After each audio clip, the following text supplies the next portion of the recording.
আমি বলি মেজে জন্ম 8 before 1 2 3 अभी दीवार से टकरा गया था नहीं 7 नहीं 8 हाँ রাইট।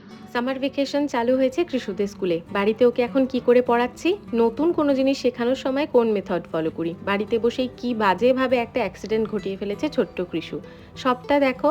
আশা করছি আজকের ভিডিওটা দেখতে তোমাদের বেশ ভালো লাগবে। গুড আফটারনুন এভরিওয়ান, আশা করছি তোমরা সবাই ভালো আছো, আমরাও খুব ভালো আছি। চলে এসেছি আবার আরেকটা ঝলমলে ভিডিও নিয়ে।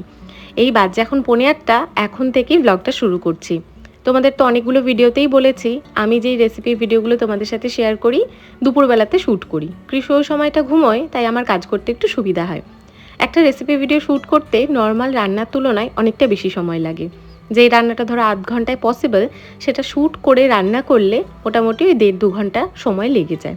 আর তারপর কিচেনের অবস্থা হয়ে যায় ঠিক এই রকম। আমি চেষ্টা করি হাতে হাতে কিচেনটা পরিষ্কার করে রাখার, কিন্তু আজকে রেসিপি ভিডিওটা শ্যুট করতে অনেকটা বেশি সময় লেগে গেছে। গোড়ালিগুলো এত ব্যথা করছিল, তখন আর তাই কিচেনটা পরিষ্কার করে রাখতে পারিনি। আর তারপর পরই কৃষু উঠে গেছে, ওকে টিফিন করানো, ওকে নিয়ে পার্কে যাওয়া, এই সমস্ত করতে করতে কিচেনের দিকে আর আসতে পারিনি। পার্ক থেকে এসে সন্ধে দিয়ে চলে এসেছি কিচেনে। কিচেন আবার অগোছালো থাকলে আমার ভীষণ পাগল পাগল মনে হয়, আমার শুধু মনে হয় পুরো ঘর নোংরা হয়ে রয়েছে।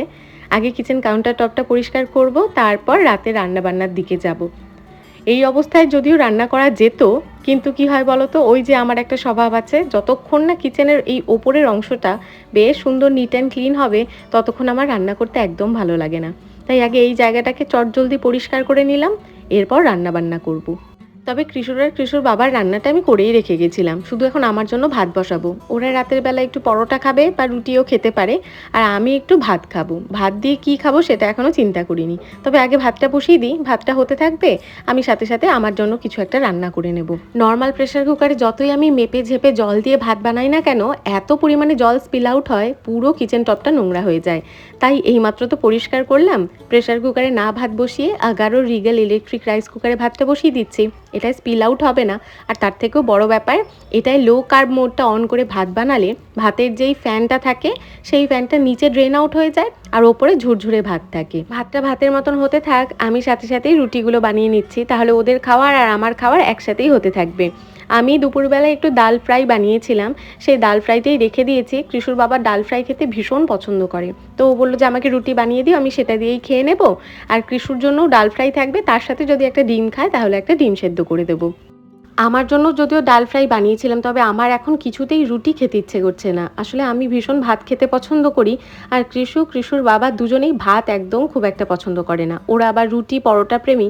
তাই যে যেটা খেতে পছন্দ করে আমরা চেষ্টা করি, আমি চেষ্টা করি সেই জিনিসটাই রান্না করার। ওরা রুটি খেয়ে সন্তুষ্ট থাক, আমি না হয় ভাত খেয়ে খুশি থাকবো। বাবা এটা বাবাকে দিয়ে আসো। হ্যাঁ ঠিক আছে।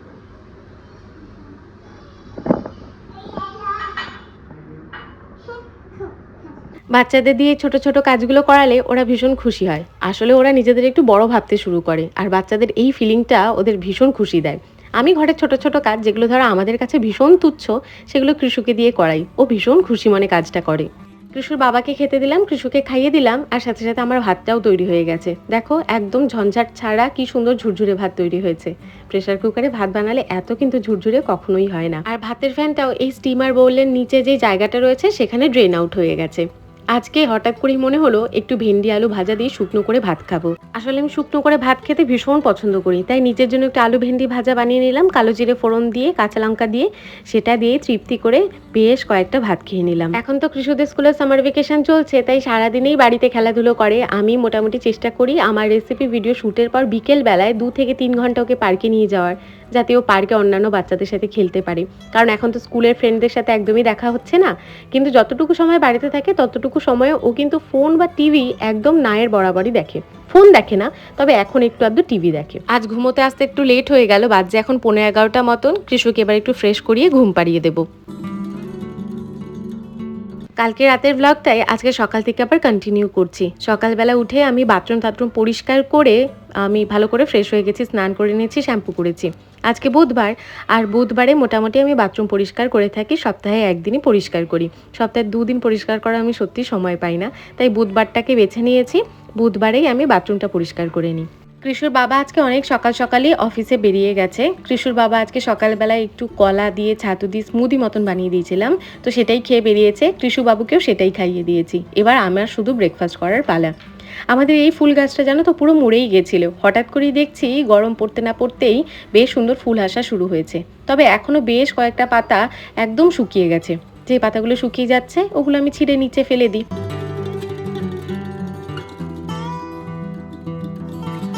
আমি তো মোটামুটি রাতের বেলাতেই কিচেনটা বেশ সুন্দর পরিষ্কার করে ঘুমোই, তাই সকালবেলা উঠে যে খুব একটা তাড়াহুড়োর কাজ থাকে তা কিন্তু না। তবে ঘর ঝাড় দেওয়া, ঘর মোছা, জিনিসপত্র একটু এদিক ওদিক সুন্দর করে গুছিয়ে রাখা, ডাস্টিং করা, পুজো দেওয়া, জামা কাপড় মেশিনে দেওয়া, এই সমস্ত কাজকর্ম আমার আজকে হয়ে গেছে। এখন শুধু আমি ব্রেকফাস্ট করে নিলেই হবে। আমি তো তোমাদের বলেছিলাম যে আমার ডিম খেলে পেটে ব্যথা হয়, ইদানিং সেই পেটে ব্যথাটা হচ্ছে না। তাই আজকে একটু ডিম, একটু পেঁয়াজ, ধনেপাতা ও একটু নুন দিয়ে ডিম টোস্ট বানাবো, মানে ব্রেড দিয়ে ডিম টোস্ট। সেটা খেয়ে নেবো, তাহলে খুব একটা সকালবেলার ব্রেকফাস্ট করার ঝামেলা থাকবে না। কৃষুর খাওয়া হয়ে গেছে আর কৃষুর বাবাও খেয়ে বেরিয়ে গেছে। আমাদের বাঙালিদের ঘরে যদি ডিম থাকে তাহলে আমাদের খাওয়া দাওয়ার খুব একটা চিন্তা হয় না। ব্রেকফাস্টে ডিম খাওয়া যায়, লাঞ্চে ডিমের ঝোল খাওয়া যায়, রাত্রেবেলাও ডিম ভুর্জি দিয়ে রুটি বা পরোটা খাওয়া যায়। ডিম একটা ভার্সেটাইল জিনিস, এটা ঘরে থাকলে সত্যি রান্নাবান্নার খুব একটা চিন্তা হয় না। আমার ডিম টোস্টটা হয়ে গেছে। ডিম টোস্টের সাথে একটা কলা নিয়ে নিয়েছি, আর এটাই আজকে আমার ব্রেকফাস্ট।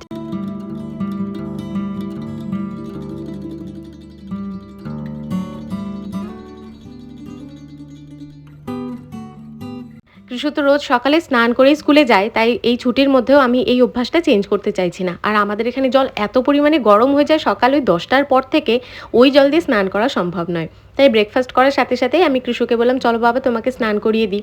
ও চলে এসেছে বাথরুমে, যদিও এখন নিজে নিজেই স্নান করে। ব্রাশ করা, সাবান লাগানো, এমনকি শ্যাম্পু করা সবটাই নিজে নিজে পারি। তাই ওকে আমাদের যে বেডরুমের বাথরুমটা রয়েছে সেখানে স্নান করতে ঢুকিয়ে দিয়ে আমি ওর জন্য কিছু ওয়ার্কশিট প্রিপেয়ার করে রাখছি। ওদের স্কুল থেকে সামার ভ্যাকেশনের কোনোই হোম টাস্ক দেয়নি, শুধু ম্যামরা বলেছে যে বাড়িতে ওদের রিডিংগুলো করাবেন, আর মোটামুটি যতটুকু জিনিস ওরা নার্সারিতে শিখেছে সেই জিনিসগুলোই বারবার রিপিট করাবেন, যাতে করে বাচ্চারা সেই শেখানো জিনিসপত্রগুলো ভুলে না যায়। আর আমি তো তোমাদের বলেইছি আমি পুরোপুরি ওদের স্কুলের সিলেবাসটাকে ফলো করেই জিনিসপত্রগুলো ওকে শেখাচ্ছি। তবে ওদের এখনও বই আসেনি, মানে নতুন বই ওদের সামার ভ্যাকেশনের এন্ডে দেয়, যাতে করে সামার ভ্যাকেশনের পর থেকে ওরা সুন্দরভাবে পড়াশোনাটা শুরু করাতে পারে। একদম সেশনের শুরুতে ওদের বই আসে না, তাই আমার কাছে এখন কোনো আইডিয়া নেই যে ওদের এই বছর কী কী জিনিস শেখাতে হবে। তবে ছুটির আগে আমি ম্যামদের সাথে একটু কথা বলে নিয়েছি যে মোটামুটি নতুন কী কী জিনিস ওকে এই ছুটির মধ্যে আমি শেখাতে পারি। তো ম্যামরা আমাকে বলে দিয়েছে যে কী কী জিনিস এই বছর থাকবে। যেরকম ব্যাকওয়ার্ড কাউন্টিংটা এই বছর থাকবে, এটা ওর জন্য একদম নতুন। ঠিক সেরকম নার্সারিতে ও আফটার নাম্বার শিখেছিল, জুনিয়র কেজিতে ওকে বিফোর নাম্বারটাও শিখতে হবে, বিফোর লেটার এই জিনিসগুলো শিখতে হবে।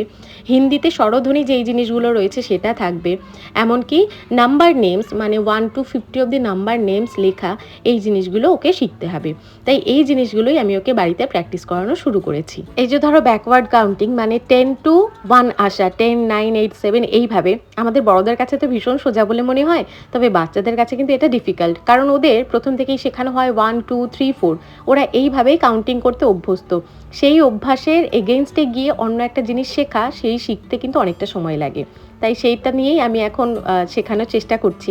আর এই যে হিন্দিতে দেখো, হিন্দিতে মোটামুটি স্বরধ্বনিগুলো শিখেই গেছে। এবার দেখবে লাইন দিয়ে ABCD লেখা কিংবা লাইন দিয়ে অওয়া লেখা, এটা সব সময় বাচ্চারা পারে, কারণ ওইভাবেই ওরা লিখে অভ্যস্ত। কিন্তু আমি চাই যাতে ওর অক্ষর জ্ঞান আরও অনেক স্ট্রং হোক, তাই মাঝে মাঝেই ওলট পালট করে লিখতে দিই, কিংবা ওলট পালট করে জিজ্ঞেস করি এইটা কোন ধ্বনি সেটা তুমি আমাকে বলো, কিংবা ধরো সেম স্বরধ্বনির সাথে সেম স্বরধ্বনি ম্যাচ করা, এই জিনিসগুলোকে আমি করিয়ে থাকি, যাতে ওর অক্ষর জ্ঞানটা আরও বেশি স্ট্রং হয়। মানে ও যে পুরোপুরি শিখছে, কোনটা কোন অক্ষর সেটাও জানছে, সেই জিনিসটাকেই আমি বারবার ঝালিয়ে নেওয়ার চেষ্টা করি।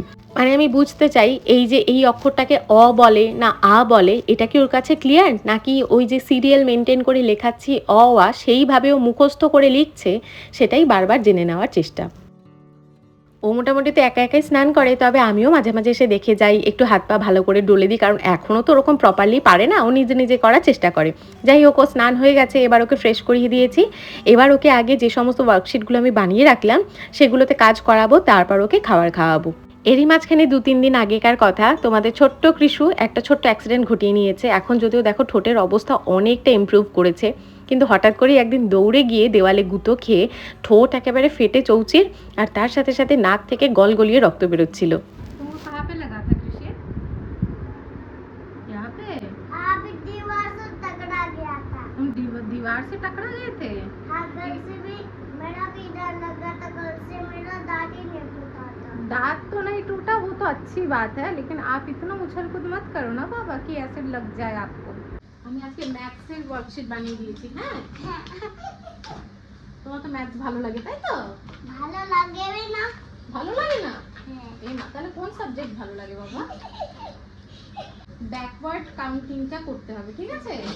10, यहाँ पे 10 लिखो। ठीक है, 10। आपने बोला। अच्छा, मैं नहीं बोलूँ। इरेजर कहाँ है? ये देखो, पूरे पूरे लिख दे। 10। 10 हाँ, 10 लिखो। 10। हाँ, उसके बाद 9। 9 को पीने बनाना है। नहीं, लाइन से 9 बाहर निकल गया है। हाँ, थोड़ा सा लाइन से बाहर निकल गया तो हम इसे इरेज करके ठीक करेंगे। चलो उसके बाद नहीं, 7 नहीं, 8। हाँ, राइट। तुम तो मेरा समझदार बेटू। उसके बाद 7। हाँ, 6 6, 5 5, 4 4। इस पे बी पड़े ना, उस पे 8 ही लिख दिया। अच्छा, ठीक है। उसके बाद 4 के बाद 3 তারপর 2 2 1 1 আবার এখানে লিখো, মুখে বলে বলে লিখো। 10 10। हमने बोलो, मैं जीत जाऊंगा। अच्छा अच्छा, जोर से बोलो, मुझे सुनाई देना चाहिए। 7 हाँ, हमने बोलो। अच्छा ठीक है। 6 8 बिफोर 1 2 3 4 5 6 7 8 তাহলে কি হবে? 7 হ্যাঁ, ভেরি গুড। 7টা কিন্তু ভালো করছো না, উল্টো পাল্টা করবে না, ঠিক করে করবে এখন থেকে। এবার 10 বিফোর পড়ো পড়ো, পড়লেই পারবে। 1 2 3 4 5 6 7 8 9 10 11 11 তো আফটার, 10 বিফোর পড়ো, আরেকবার পড়ো, পারবে। 1 2 3 4 5 रुको। 11 तो इधर आएगा। हाँ, 11 तो उधर आएगा, तो इसके सामने बिफोर चाहिए हमको। हाँ, हाँ, तो पढ़ो। तो मैम ने बोला था। अच्छा, मैम ने बोला था, मैं जो बोली वो सुनो। 10 पढ़ो, 10 बिफोर क्या आएगा पढ़ो तो याद आ जाएगा। अब तो मेरा गुड्डी बेबी हो। 1 2 3 4 5 6 7 8 9 10 9 वेरी गुड। ওই যে বললাম ব্যাকওয়ার্ড কাউন্টিংটা নতুন শিখছে, আর বিফোর নাম্বার বা বিফোর লেটার এটা নতুন শিখছে। বিফোর নাম্বারটা কিন্তু বাচ্চাদের জন্য একটু ডিফিকাল্ট হয়, ব্যাকওয়ার্ড কাউন্টিংটাও তাই। আর আমি বিশ্বাস করি practice makes a man perfect. যতবার বাচ্চারা প্র্যাকটিস করবে, যত লিখবে, তত ভালো করে ওদের কনসেপ্টটা ক্লিয়ার হবে। কৃষুর ক্ষেত্রে নতুন জিনিস শেখানোর ক্ষেত্রে আমি এই জিনিসটাই ফলো করি, ওকে বারবার লেখাই। যেরকম ব্যাকওয়ার্ড কাউন্টিংটা ওপরে আমি লিখে দিই 10 9 8 7, ও ধীরে ধীরে নিজে নিজে দেখে দেখে লেখে। আর এরকমভাবে দেখে দেখে লিখতে লিখতে যদি মুখ দিয়ে বাচ্চারা বলে বলে লেখে, তাহলে কিন্তু খুব তাড়াতাড়ি শিখে যায়। তবে এক একটা বাচ্চা তো এক একটা সময় নিয়ে শেখে। হয়তো একটা বাচ্চা 7 দিনে শিখবে, আর একটা বাচ্চা 10 দিনে শিখবে, কিংবা একটা বাচ্চা 1 মাসে শিখবে, কিন্তু সব বাচ্চারাই শেখে। আমাদের শুধু ধৈর্য ধরে ওদের শিখিয়ে যেতে হবে। তবে একই জিনিস কিন্তু রোজ শেখাতে হবে। ধরো রোজ 15 মিনিট করে নতুন জিনিসটা শেখালে তবেই ওদের মাথায় ঢুকবে। যদি একটা জিনিস আজকে শেখালে আবার 3 দিন পরে ওটা নিয়ে বসলে, তাহলে কিন্তু নতুন জিনিস শেখানো যাবে না। हाँ, 27 28 हाँ, वेरी गुड। लिखो 39 40 हाँ, लिखो। वाह, ओवर एक्साइटेड হয়েছে কেন? मैं बहुत थक जाती हूँ। ও, এটা লিখে ফেলেছে অনেকটা, এখন একবার হাত পাও ব্যথা করছে, মানে বসে বসে লিখে হাত ব্যথাটা মানা যায়, পাও ব্যথা করছে। কোথায় কোথায় ব্যথা হচ্ছে? কোথায় কোথায় ব্যথা হচ্ছে গো? কোথায় ব্যথা হচ্ছে বাবা? খুব ঠকে গেছো? এটা কখন লিখবে তাহলে? এটা একটু লিখে নাও, তারপর তো ছুটি দিয়ে দেবো। না, আর লিখবে না? তাহলে কি করবে? मुझे पानी पीना। পানি পিনা? আচ্ছা। তো এইরকম আবদার তো চলতেই থাকে। প্রথম কয়েকটা জিনিস খুব সুন্দর এনার্জি নিয়ে লেখে, তারপর পা ব্যথা, মাথা ব্যথা, হাত ব্যথা শুরু হয়। এখন জল খাবে, জল খেয়ে খানিকক্ষণ খেলবে 10-5 মিনিট, তারপর আবার লিখবে। আজকের ব্লগটা এখানেই শেষ করছি। যদি কিছু ভালো লাগে অবশ্যই আমাকে কমেন্ট করে জানাতে ভুলবেন না।